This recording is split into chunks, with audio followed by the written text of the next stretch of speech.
Hi friends, welcome to my YouTube channel Odisha అత్త తెలంగాణ కోడలు. అందరు ఎలా ఉన్నారు? మేమైతే చాలా బాగున్నాం. ఈ ఎండాకాలంలో ఫ్రై కర్రీస్ తినాలంటే అంతగా తినాలనిపించదు. అందుకని నేనైతే చింతపండు చారు చేస్తున్నాను. కొద్దిగా అయితే చింతపండు తీసుకున్నాను, కొన్ని వాటర్లో వేసి దాంట్లో కొంచెం సాల్ట్ వేసి నానబెట్టుకోవాలి. దీంట్లో వేయడానికి ఒక ఎల్లిపాయ అయితే తీసుకున్నాను. ఇలా పొట్టు తీసుకోవాలి. దీంట్లో కొద్దిగా జీలకర్ర వేసుకొని కచ్చాపచ్చగా దంచుకోవాలి.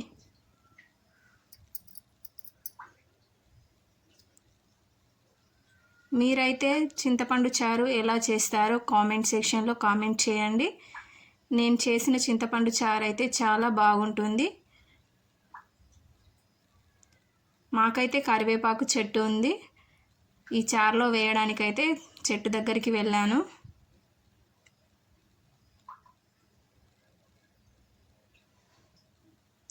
పైన అయితే ఆకు చాలా బాగుంది, కింది సైడ్ కొంచెం పురుగు పట్టేసింది ఆకంతా. కొద్దిగా అయితే తెంపుకున్నాను. మాకు నిమ్మ చెట్టు కూడా ఉంది.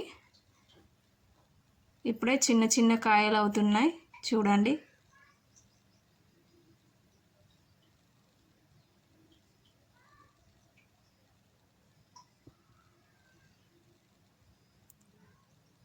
జీలకర్ర, వెల్లుల్లి దంచుకున్న పేస్టు, ఒక 2-3 ఎండుమిర్చి, ఇందాక తెంపుకున్నాం కదా కరివేపాకు, మంచిగా కడుక్కొని ఇలా తెంపుకోవాలి. ఫ్రెండ్స్, మా వీడియోస్ మీకు నచ్చినట్లయితే లైక్ చేయండి, మరియు మా ఛానల్ని సబ్స్క్రైబ్ చేయండి, అందరికీ షేర్ చేయండి, బెల్ ఐకాన్ను ప్రెస్ చేయండి. మా వీడియోస్ మేము పోస్ట్ చేసిన వెంటనే వచ్చేస్తాయి. మీకు ఏమైనా డౌట్ ఉన్నట్టయితే కామెంట్ సెక్షన్లో కామెంట్ చేయండి. ఇంకా వెరైటీస్ ఏమైనా కావాలనుకుంటే రెసిపీస్ కామెంట్ చేయండి. నేను ఇంతకుముందు చింతపండుతో పచ్చి పులుసు కూడా చేశాను, షార్ట్ వీడియోలో పెట్టాను.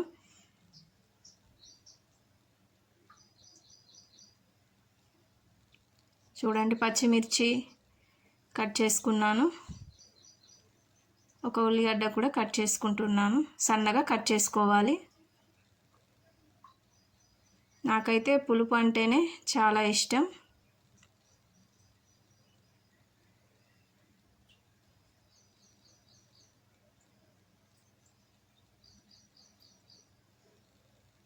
చూడండి, కరివేపాకు, జీలకర్ర, వెల్లుల్లి పేస్ట్, ఎండుమిర్చి, ఉల్లిపాయ ముక్కలు, కొత్తిమీర, పచ్చిమిర్చి ఇవన్నీ కట్ చేసుకున్నాక అంతలోపే చింతపండు నానిపోయింది. స్టవ్ ఆన్ చేసి ఒక గంజు పెట్టుకొని ఒక పావు వరకు అయితే ఆయిల్ వేసుకున్నాను.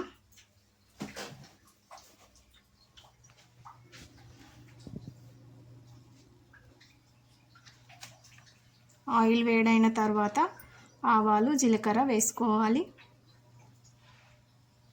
కట్ చేసి పెట్టుకున్న పచ్చిమిర్చి వేసుకుంటున్నాము.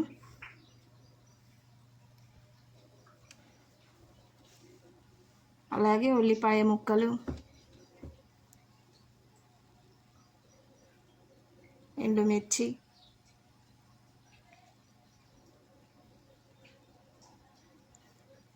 ఇవన్నీ వేసుకొని మంచిగా కలుపుకోవాలి. ఎక్కువసేపు మాడనీయకూడదు. మనం దంచి పెట్టుకున్నాం కదా, ఈ పేస్ట్ వేసేసుకుంటున్నాం. కరివేపాకు వేసుకోవాలి. ఇవన్నీ మంచిగా కలుపుకోవాలి.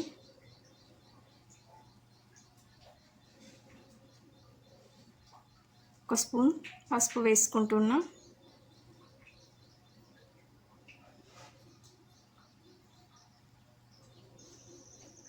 చింతపండుని ఇలా మంచిగా కలుపుకోవాలి. చూడండి, కలుపుకున్నది ఇలా వేసుకోవాలి. చాలా బాగుంటుంది.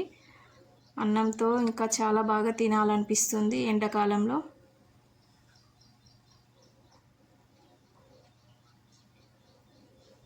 మీకు ఇంకొకవేళ కావాలనుకుంటే ఉల్లిపాయ ముక్కల్ని ఈ చారు అయిన తర్వాత కట్ చేసి పైన కూడా వేసుకోవచ్చు. అలా కూడా తింటారు కదా, బాగుంటుంది.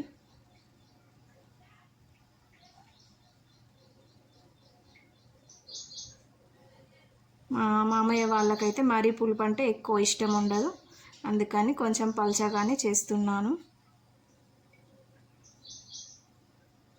ఎక్కువ టైం కూడా పట్టదు, తొందరగా చేసుకోవచ్చు, చాలా బాగుంటుంది.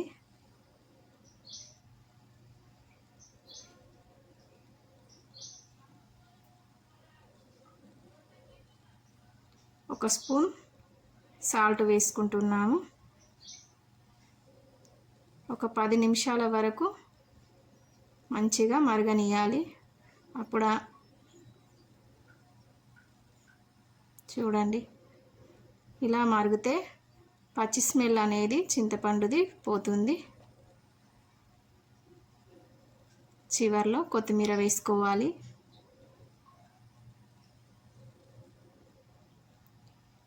చింతపండు చారు రెడీ. చూడండి, చూస్తుంటేనే తినేయాలనిపిస్తుంది, చాలా బాగుంటుంది. మీరు కూడా మీ ఇంట్లో